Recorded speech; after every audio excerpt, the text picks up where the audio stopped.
Hello and welcome to my podcast. My name is Garth Delican. I'm the lifestyle guy and I'm a motivational speaker and lifestyle expert.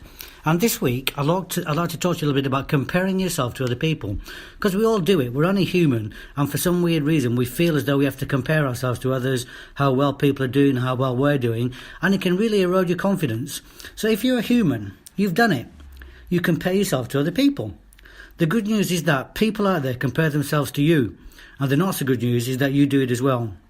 While neither is a benefit to the other, it is simply part of human nature. It's how we grow. It's how we strive. But sometimes, unfortunately, it's sometimes an excuse to give up as well. If you have a fixed mindset, if you don't have something to compare ourselves to, you might reason, then how will you learn to achieve and grow? Sometimes, when we compare ourselves to others, we have something to gauge our success and failure with, and therefore a measure of where we can do better and achieve more. However, unfortunately for those with a fixed mindset, this does not occur at all. There's actually a reverse method of thinking. That reverse method tells us, since we are not as good as the other person, we might as well just quit. That doesn't work in the world of intelligence, however. It is ineffective at best. Wouldn't you agree? Do you find yourself viewing someone else's success as only a way to make yourself look bad? If so, you are not alone in this thought process. For some, the success of others equates to highlight their own failures. Excuses are made, such as the other parties being luckier or having it easy. Maybe another excuse is to say everything just comes easily to that person. Or, even worse, use their success to highlight some other unrelated shortcoming. What if you could retrain your brain to adapt a mindset of growth?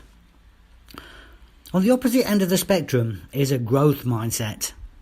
Here you can give yourself the opportunity to change and grow over time as you learn to retrain your brain to a growth mindset. When you view someone else's success as a way to strive harder, do more and work harder, you retrain your brain to view this not as an excuse to stay with the status quo, but as a reason to thrive. If you choose the thought patterns that intelligence can be developed, and you can most certainly train your brain to reach higher heights, you will see a radical change in your life. Once you get that your self-image has nothing to do with failing at something, and that this failure is actually a path to higher learning, you will become at ease in your own skin.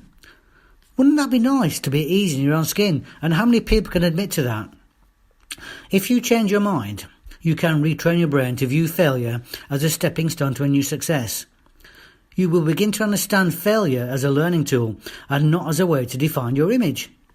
So, the next time you want to compare yourself to someone else, stop and ask yourself if his or her success can highlight inspiration for you. Can they be a role model for you? Maybe he or she has put a tremendous amount of effort into the realization of dreams and all that hard work has paid off. This could be a learning exercise for you rather than something viewed as an enemy. Other people's success could be a way and means for you to learn, grow, and most importantly, be inspired.